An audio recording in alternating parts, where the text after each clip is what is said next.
Erik Ten Hag does not rate the Manchester United centre-backs. Now that might seem like an extremely bold statement and a bold claim to make, but in my opinion we have seen tactical evidence of this literally all season long.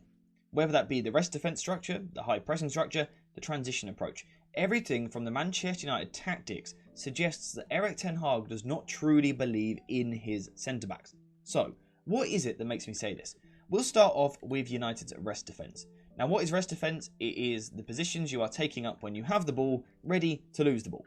And then it's all about how after that, you react to defensive transition. So what we see currently is that United will look to build the attack quite fast, lose the ball high up the pitch, and the approach from here is for players to squeeze towards the ball, except for the centre-backs, who will drop off a lot deeper. Harry Maguire, Raphael Varane, Lindelof, Kambwala, it's all the same. We tend to nearly always drop the centre-backs off much, much deeper.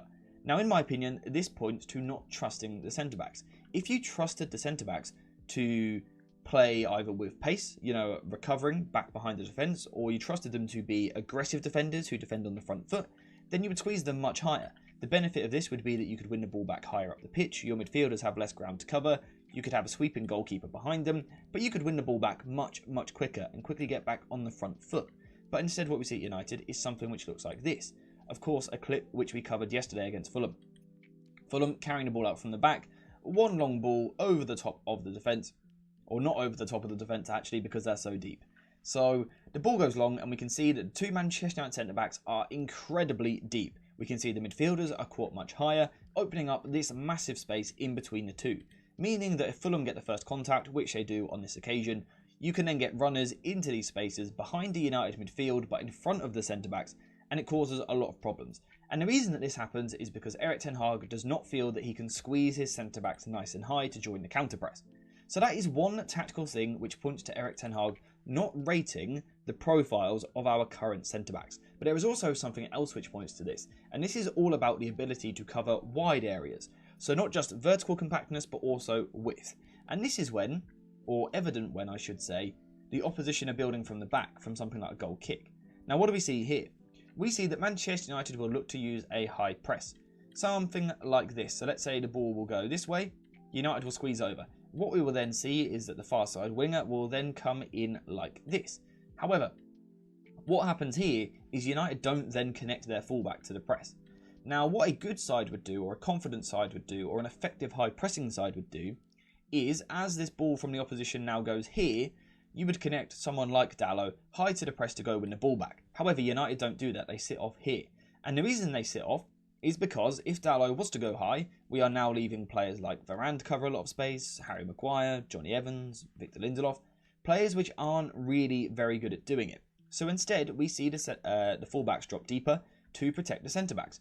But of course, this has a really negative effect on the United press. So we can see United nice and high up the pitch here. This is against Newcastle at the start of December. Again, we've seen this clip before. Trying to win the ball back nice and high. We've got Martial on the midfielder, Garnacho man-to-man out wide, Bruno Fernandes applying pressure, and Marcus Rashford, the far winger, is starting to come in towards the centre-back.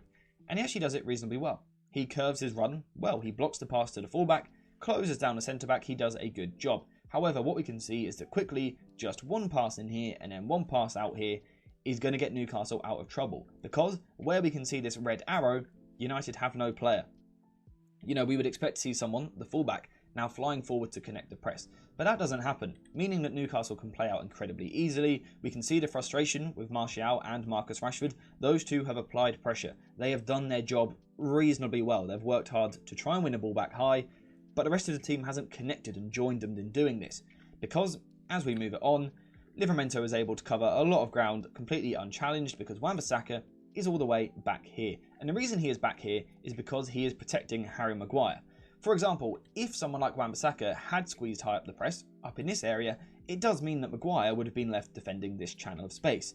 So had Newcastle got out from the back, Maguire probably would have been exposed. However, the flip side of that is, had Aaron Wan-Bissaka fully committed to the press, chances are Newcastle wouldn't have got from the back. But once again, in my opinion, this really points to Erik Ten Hag not trusting the centre-backs. So why doesn't he trust them? What is it about them he doesn't like? But let's just look at the centre-backs for a second. Start off with Harry Maguire, someone who's been very good this season. Very, very good, much improved, one of the players of the year in my opinion. But he's not very quick. he doesn't have a lot of recovery pace, so in a high line he struggles to turn around and track back.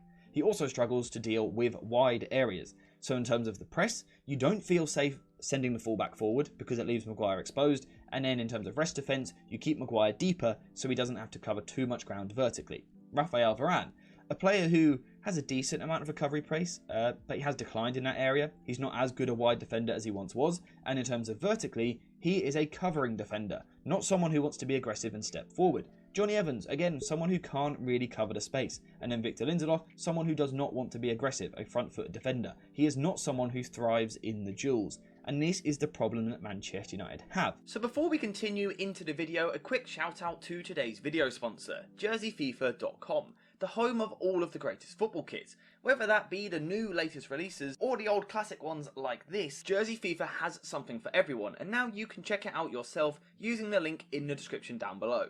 And also make sure to use code JerseyFifa for 10% off when you order. So, should Erik Ten Hag continue to use this system and certainly the in-possession approach? What does he need from his centre-backs? What does he need to make this defensive system work? Well, first of all, he needs athletic centre-backs which can cover a lot of ground, but also that can defend on the front foot.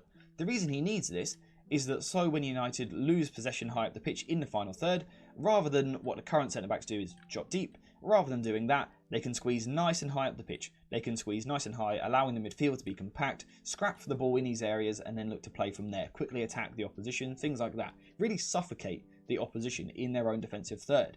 So what do we need from our centre-backs to allow this? Well, like I've said, athleticism. The ability where, should the opposition get out and go over the top, they have the recovery pace to cover these sorts of spaces. But also, the other thing which is important is the ability to defend on the front foot. So when the ball does go into these positions here, into the feet of a striker, this player's got to be willing to go in hard and aggressive in these situations. So that is one thing that we need from the centre-backs in terms of improving our rest defence. The other thing we need to improve, though, is our pressing structure. And we need to invite one of our fullbacks to join the press.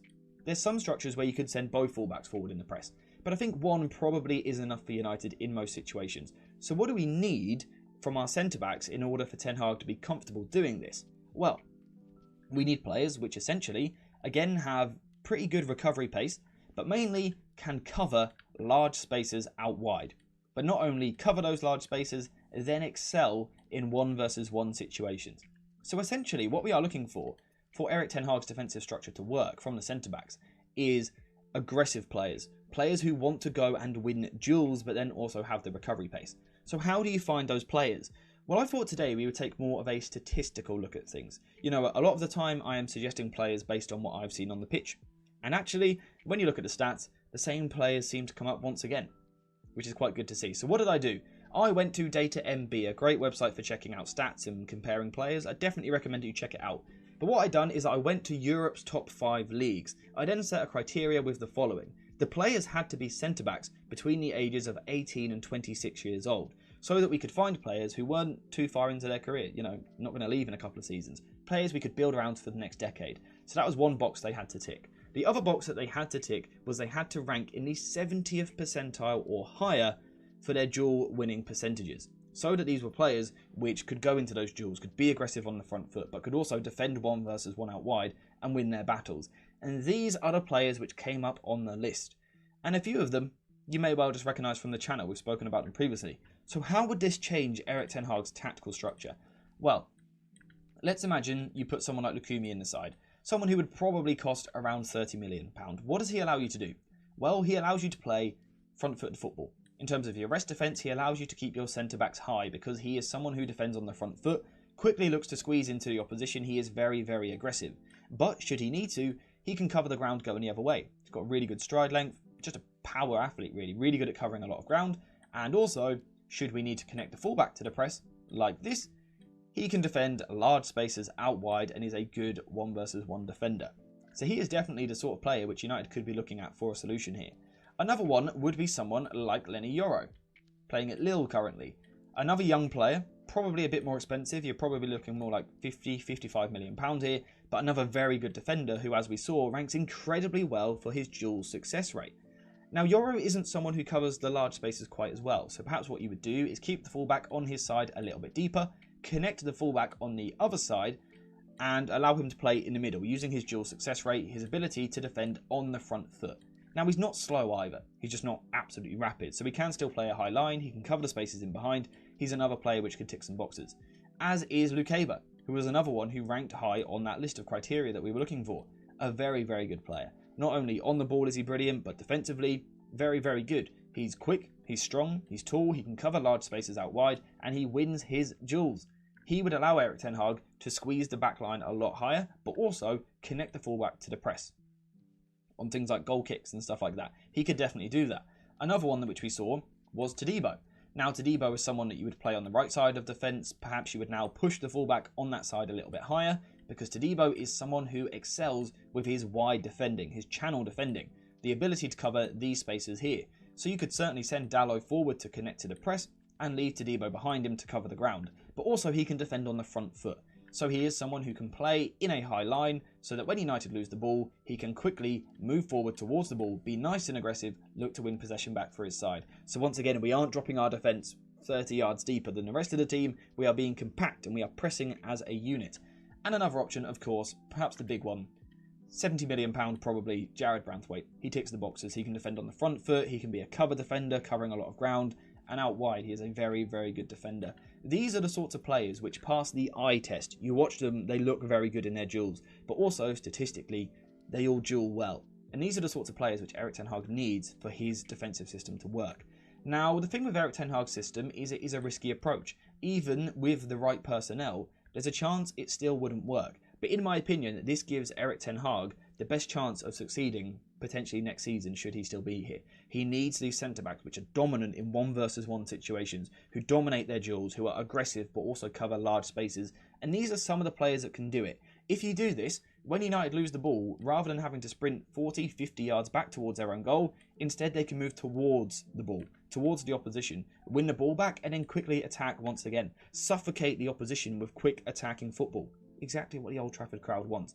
New centre-backs could allow Erik Ten Hag to do that. The question is, do you think it would? If Erik Ten Hag was to have these sort of centre-backs at the club, do you think he would change? If we had athletic centre-backs who could cover large spaces out wide, do you think we would connect the fullbacks to the press? Let me know what you think. And also, if we had these quick centre-backs who are also aggressive and on the front foot, do you think we would see him holding a higher line? Again, let me know what you think in the comments down below. Let me know what you think of the 5 players which I have spoken about today, and also perhaps some other options on that list, or some outside shouts for these positions. And in general, just get in the comments down below. Let me know what you think of the whole centre-back situation. But apart from that, we are finished for today. So thank you guys for watching. I hope you have enjoyed it. And as always, I'll see you in the next one.